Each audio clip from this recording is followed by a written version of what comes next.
ನಮಸ್ತೆ students, welcome back to anti clock coaching academy. ನಾನು Nikhilesh, anti clock coaching ಅಕಾಡೆಮಿಯಿಂದ.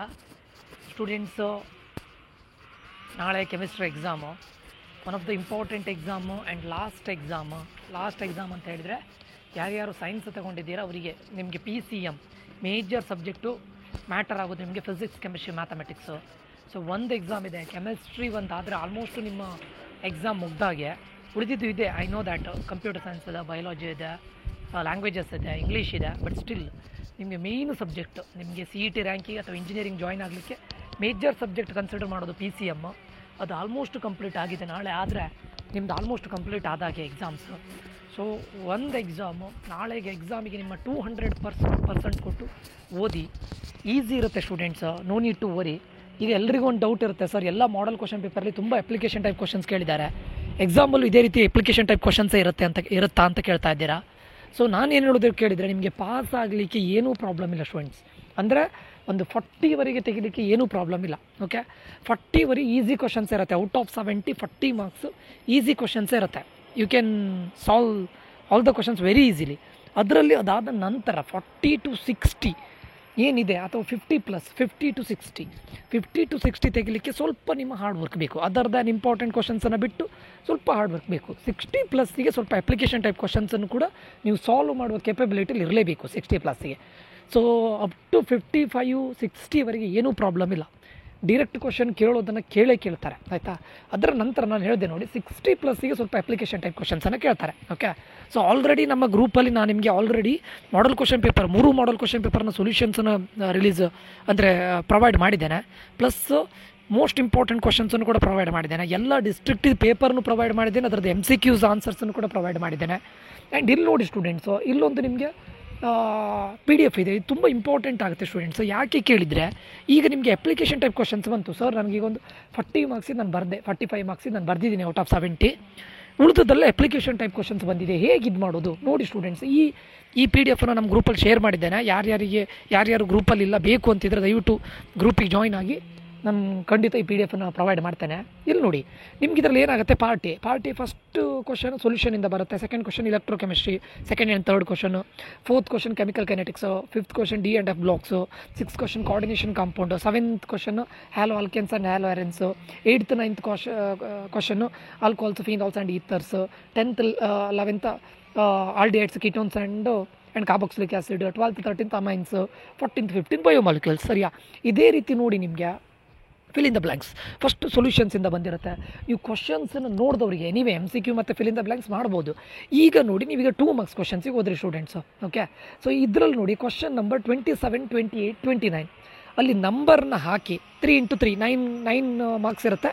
3 questions ಇರುತ್ತೆ. ಸರಿಯಾ, ಫ್ರಾಮ್ D&F ಬ್ಲಾಕ್ ಎಲಿಮೆಂಟ್ಸು ನಿಮಗೀಗ question number 27, 28, 29 D block ಎಲಿಮೆಂಟ್ಸಿಂದಲೇ ಬರುತ್ತೆ, ಆಯಿತಾ. ಅಂದರೆ 28, 29 ಅದರಲ್ಲಿ ನೋಡಿ, ಒಂದು potassium dichromate, preparation of K2Cr2O7, ಇನ್ನೊಂದು ಪೊಟ್ಯಾಷಿಯಮ್ ಪರಾಮ್ಯಾಂಗನೇಟ್ KMnO4 ಅಲ್ವಾ, ಅದರದ್ದು ಪ್ರಿಪರೇಷನು.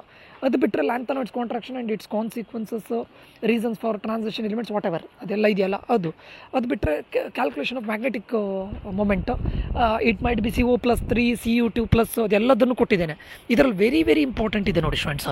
Explain the structure of dichromate ion, differentiate between lanthanides and actinides, ಇದೆಲ್ಲ ಆಲ್ರೆಡಿ ನಾನು ಹೇಳಿದ್ದೆ ಕ್ವಶನ್ಸ್ಗಳಿದೆಲ್ಲ ಇದು ಬರುತ್ತೆ, ಆಯಿತಾ. 3 into 3 9 ಮಾರ್ಕ್ಸ್ ಇರುತ್ತೆ ಪಾರ್ಟ್ C ಅಲ್ಲಿ. ಇದರಲ್ಲಿ part from D&F block elements, ಅದೇ ನಿಮಗೆ question number 30, 31, 32 from coordination compound ಯಾವುದೆಲ್ಲ ಬರ್ಬೋದು, ಹೈಬ್ರಿಡೈಸೇಷನ್, ಶೇಪ್, ಮ್ಯಾಗ್ನೆಟಿಕ್ ಮೊಮೆಂಟ್ ಇದನ್ನು ಕೇಳ್ತಾರೆ.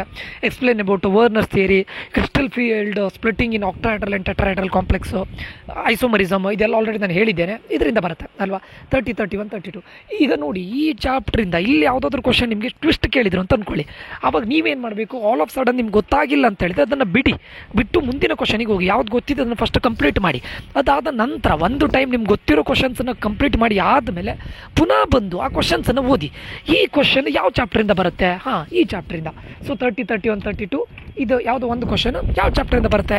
ಈ ಚಾಪ್ಟ್ರಲ್ಲಿ ನಾನು ಓದಿರೋ ಕ್ವಶನನ್ನು ನೀವು ಓದಿರೋ ಕ್ವಶನ್ ಯಾವುದಕ್ಕೆ ಇದು ರಿಲೇಟೆಡ್ ಇದೆ ಅಂತ ಯೋಚನೆ ಮಾಡಿ. ಅರ್ಥ ಆಯ್ತಾ? ನಿಮ್ಮ ಕ್ವಶನ್ ಡೈರೆಕ್ಟ್ ಕೇಳದೇ ಇದ್ದರೂ ಕೂಡ ಇಂಡಿರೆಕ್ಟಾಗಿ ಆ ಕಾನ್ಸೆಪ್ಟ್ ಮೇಲೆ ಕೇಳಿರ್ತಾರೆ ಸ್ಟೂಡೆಂಟ್ಸು. ನೀವು ಅದನ್ನು ಅಂಡರ್ಸ್ಟ್ಯಾಂಡ್ ಮಾಡ್ಕೊಳ್ಬೇಕು. ಇದು ನಾನು ಓದಿರೋ ಇದರಲ್ಲಿ ಟಾಪಿಕಲ್ಲಿ ಯಾವುದಕ್ಕೆ ಇದು ರಿಲೇಟೆಡ್ ಅಂತ ನೋಡಿ, ಆಯಿತಾ. ಯಾವುದಕ್ಕಂತ ರಿಲೇಟೆಡ್ ನೋಡಿ ನಿಮ್ಗೆ ಅದನ್ನು ಸ್ವಲ್ಪ ಅಂಡರ್ಸ್ಟ್ಯಾಂಡ್ ಮಾಡ್ಕೊಂಡ್ರೆ ನೀವು ಓದಿರೋ ಟಾಪಿಕ್ಕೇ ಆಗಿರುತ್ತೆ ಸ್ಟೂಡೆಂಟ್ಸ್, ಸ್ವಲ್ಪ ಕೇಳುವಂಥ ರೀತಿ ಚೇಂಜ್ ಆಗಿರುತ್ತೆ. ಆವಾಗ ನಿಮಗೆ ವೇ ಚೇಂಜ್ ಆದಾಗ ನೀವು ಕನ್ಫ್ಯೂಸ್ ಆಗ್ತೀರಾ, ಆನ್ಸರ್ ಗೊತ್ತಿದ್ರೂ ಕೂಡ ಬರೋದಿಲ್ಲ. ಅರ್ಥ ಆಯ್ತಾ? ಸೊ ಅದಕ್ಕೋಸ್ಕರ ನಿಮ್ಗೆ ಗೊತ್ತಾಗಿಲ್ವಾ, ಅಪ್ಲಿಕೇಶನ್ ಟೈಪ್ ಅನಿಸ್ತಾ ಇಮಿಡಿಯೇಟಾಗಿ ಗೊತ್ತಾಗಿಲ್ವ, ಅದ್ರ ಬಗ್ಗೆ ಥಿಂಕ್ ಮಾಡಲಿಕ್ಕೆ ಹೋಗಬೇಡಿ, ಬೇರೆ ಕ್ವಶನ್ಸಿಗೆ ಹೋಗಿ. ಗೊತ್ತಿರೋ ಕ್ವಶನ್ಸನ್ನು ಫಸ್ಟ್ ಕಂಪ್ಲೀಟ್ ಮಾಡಿ, ಅದಾದ ನಂತರ ಎಲ್ಲ ಪೂರ್ತಿ ಎಲ್ಲದನ್ನು ಒಂದು ಸತಿ ಗೊತ್ತಿರೋ ಆನ್ಸರ್ಸನ್ನು ಬರೆದಾದ ಮೇಲೆ ಪುನಃ ಬನ್ನಿ.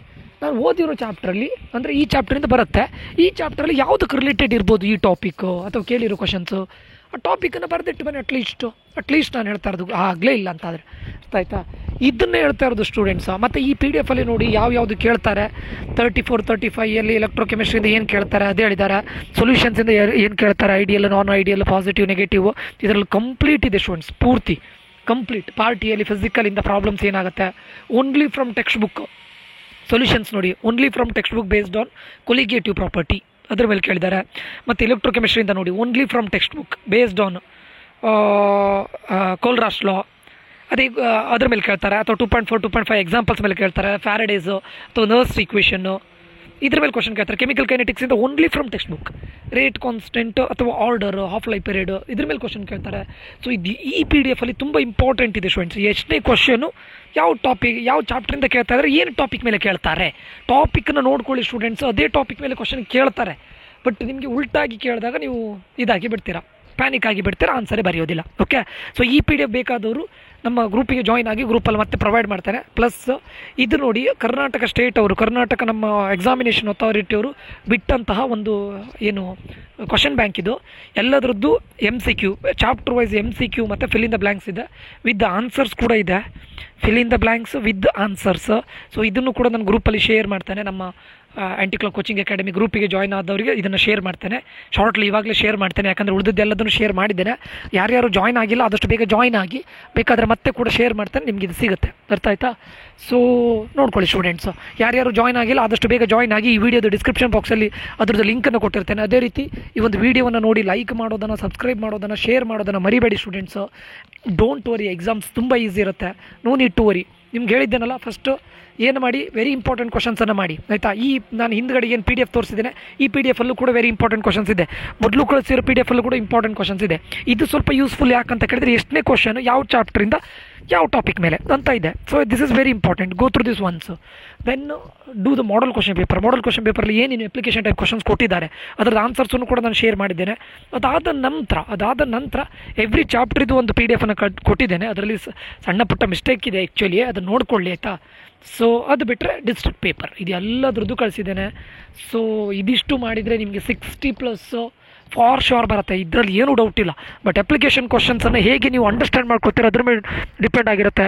ಅಟ್ ಲಾಸ್ಟ್ ಅಂಡರ್ಸ್ಟ್ಯಾಂಡ್ ಆಗಿಲ್ಲ ಇದು ಯಾವುದ್ರ ಬೇಸಿಸ್ ಮೇಲೆ ಅಂತ, ಅಟ್ಲೀಸ್ಟ್ ಅದ್ರ ಬಗ್ಗೆ, ಆ ಟಾಪಿಕ್ ಬಗ್ಗೆ ಏನಾದರೂ ಗೊತ್ತಿದ್ರೆ ಬರೆದಿಟ್ಟಾದರೂ ಬನ್ನಿ. Okay, so to score 55+ very easy students, at least 50+, ಏನೂ ಕಷ್ಟ ಇಲ್ಲ. ಓಕೆ, 50 to 60ವರೆಗೆ ಏನೂ ಟಫ್ ಇಲ್ಲ. 60+ಗೆ ಸ್ವಲ್ಪ ಅಷ್ಟೇ. ಲಾಸ್ಟ್ ಟೈಮ್ನ ಕ್ವಶನ್ ಪೇಪರ್ ನೋಡಿದರೆ ಏನೂ ಕಷ್ಟ ಇರಲಿಲ್ಲ. ಕೆಮಿಸ್ಟ್ರಿ 65 ಆರಾಮ್ಸೆ ತೆಗಿಬೋದು out of 70. Okay, no need to worry students. Okay, so ಇದು ಇವತ್ತಿನ ಲಾಸ್ಟ್ ವೀಡಿಯೋ ಆಗಿರುತ್ತೆ. So all the very best. ಯಾರ್ಯಾರು ನನ್ನ ಗ್ರೂಪಿಗೆ ಸೇರಲಿಲ್ಲ ಆದಷ್ಟು ಬೇಗ ಜಾಯ್ನ್ ಆಗಿ. ಇಂಗ್ಲೀಷಿದು ಕೂಡ ಅಪ್ಲೋಡ್ ಮಾಡ್ತೇನೆ, ಕಂಪ್ಯೂಟರ್ ಸೈನ್ಸಿದು ಅಪ್ಲೋಡ್ ಮಾಡ್ತೇನೆ, ಬಯಾಲಜಿದು ಅಪ್ಲೋಡ್ ಮಾಡ್ತೇನೆ. Okay, all the very best students. ಇಲ್ಲಿಗೆ ಈ ವಿಡಿಯೋನ ಎಂಡ್ ಮಾಡ್ತಾ ಇದ್ದೇನೆ. ನಾನು ನಿಖಿಲೇಶ್ ಸೈನ್ ಆಫ್ ಆಗ್ತಾ ಇದ್ದೇನೆ. ಸಪೋರ್ಟ್ ಮಾಡ್ತಾಯಿರಿ, ಸಬ್ಸ್ಕ್ರೈಬ್ ಮಾಡಿ, ಬೇರೆಯವರಿಗೆ ಶೇರ್ ಮಾಡಿ. ಇದರಿಂದ ತುಂಬ ಇದಿರುತ್ತೆ, ಅಂದರೆ ನನ್ನ ಕೈಯಲ್ಲಾಗಿರೋ ಇದನ್ನು ನಾನು ಮಾಡ್ತಾ ಇದ್ದೇನೆ, ಹೆಲ್ಪನ್ನು ನಾನು ಮಾಡ್ತಾ ಇದ್ದೇನೆ. ಸೊ ನೀವು ಸಪೋರ್ಟ್ ಮಾಡಿ, ಸಬ್ಸ್ಕ್ರೈಬ್ ಮಾಡಿ ಅಂತ ಹೇಳ್ತಾ ಇಲ್ಲಿಗೆ ವಿಡಿಯೋ ಎಂಡ್ ಮಾಡ್ತಾ ಇದ್ದೇನೆ. ನಾನು Nikhilesh signing off. Until that, love you all, bye, take care students.